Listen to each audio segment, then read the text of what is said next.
Yeah, so I found that the Agalloch album is Pay Folklore. Yeah. Is very. It has similar moments in the second one. The second one called The Mantle.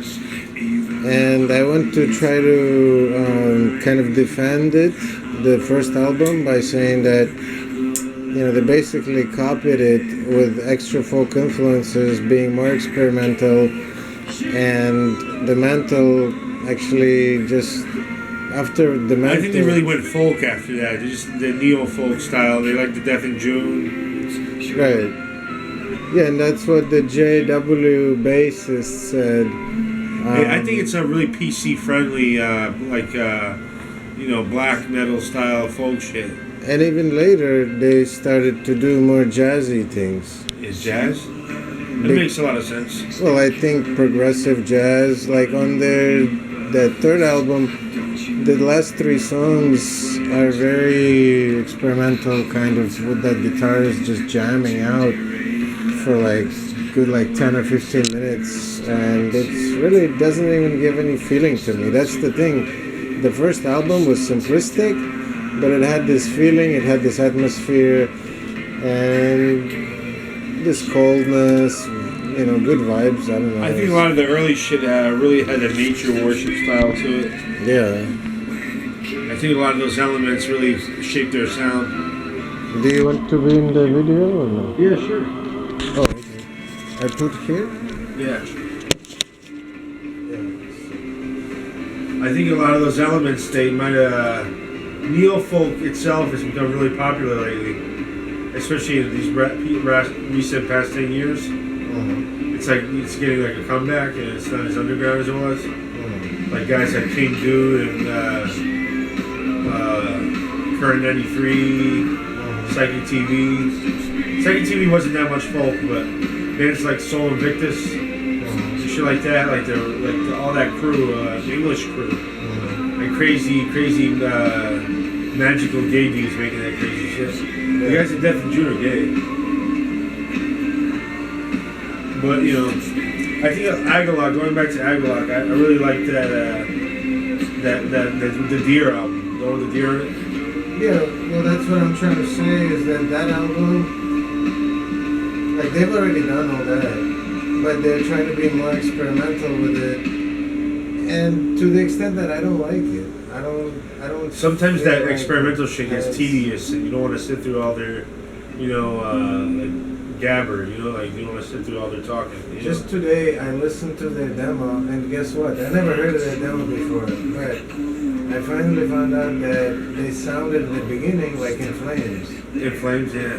And I was not expecting that, but then I guess they kind of developed into this style.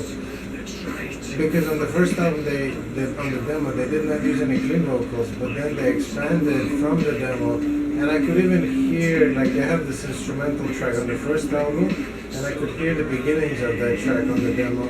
I like how that band became a lot more popular over, with that more avant-garde style. It became a little bit more, not trendy, but more accessible. I didn't know. Compared to the black metal sound. Well, I never even paid attention to what it became. To me, if it's not black metal, it's, I don't know. Especially for Over. Sometimes the later shit is the later shit by Over is really experimental, like you said, but they have a really nice avant-garde touch to it. It's very high art, Probably. High art electronics.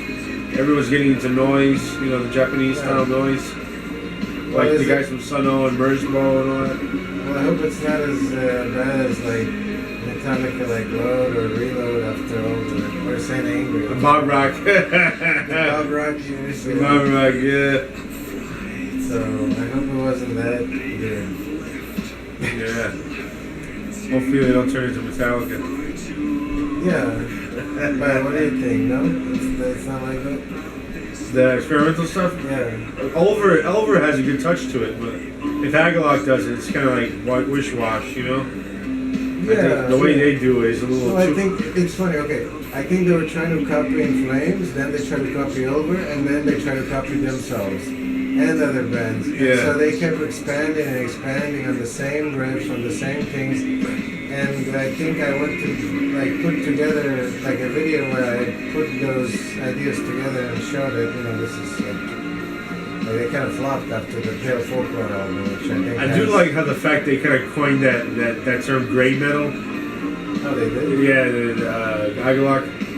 Gray Metal, yeah. Great or gray, like the color gray. Oh yeah, they have a gray EP. They have like a white and gray EP where they do all the instrumental things. But I didn't know that. Yeah, they're pretty good band. You know, it's not bad, but I do like the nature worship stuff they do.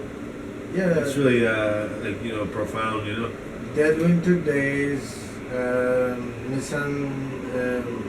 Embers, whatever.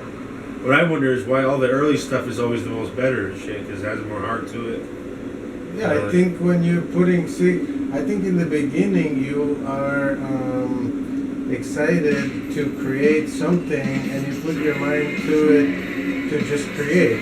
Once you released it, then it becomes like a chore, like, oh, I have to do another album, and I have and then I have to compare it to other people, and the influences and all that. So then it becomes like work, but in the beginning you're like... You were excited. Yeah, the gods are speaking to you, and you are... muse. Yeah. So I think either you like step out of it for a while and then come back, or... What I personally like to do is, I like it when inspiration hits, but I try to have that inspiration, like, you know, like juices. Like, I try to simmer it up a little bit. I try to, you know, push myself to write a little, to be creative. Mm-hmm. And once you're creative and you have that initial flow, if you catch on sometimes if you wake up on the good side of bed and you get that flow, that creativity, and just so you can start making new shit after a while. You just gotta get it flowing, you know. You gotta get the writing and just kind of write, and, you know, just like the creative energies are there to, you know, access at any point. Mm-hmm. Even if you feel a little bit lackluster or rusty, you can still summon up something like unique in that moment, you know. I think that's what avant-garde means, to be in the moment, in the now. And that's avant-garde to me, you know. Is it like a spontaneous... spontaneous creativity. Kind of like in the moment. Chance? Is it anything to do with chance? Or something like that. Yeah, I think when you have that, when you gamble a little bit to try to, you know, make something new, that creativity itself, it makes it encapsulates the moment of time when you made it, and that special moment, that timing, makes it what it is. You know, I think in a way. Yeah, that's music, man. That's what music does. You know, yeah. Somehow we can listen to encapsulate that moment, encapsulate that sound, to capture that moment. You know, the happening. Yeah. Because in the '60s and the '70s, they had these things called happenings. They call it, is when something's going on between a group of people, like a collective, making artwork that encapsulates that moment. You know, it's like together, and you know. But somehow psychically, we can go back to the time when we first listened to or heard a specific album or music, and we can almost feel like we're back there, which is really strange. It's like looking at a picture. It's like you're going back in time. Yeah. Yeah. I think because the heart itself, the heart captures the sound faster than the light. I think in a way, that's why we have this like inner feeling coming from the inside, because the sound itself travels to the heart faster, your soul, and you get the energy like that. You know, you can feed off of it. And it's like a culture shield, something you can get behind that's so big itself. The idea is so big itself that you can hide behind it and get energy from it. You know, that's what I do with all my favorite, like, more top tier, like, commercial artists have that longevity because they stick around. I think when they stick around, you have that longevity. You can, you know, feed off of that, use it as a shield to, you know, protect you, you know, from things. And I think that's a good way to do it. Yeah. You know, I think when two, like it says in the Bible, when two or more gather in the midst, gather in the name of something, like when two or more gather in Jesus' name, to the Spirit is there, and that's the church itself.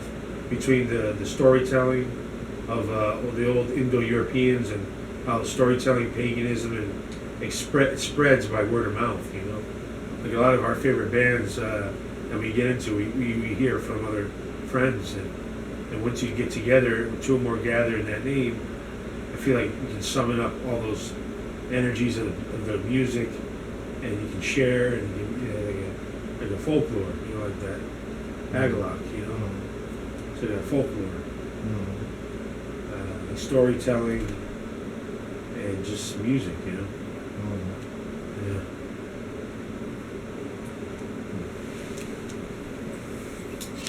I think that's good, right?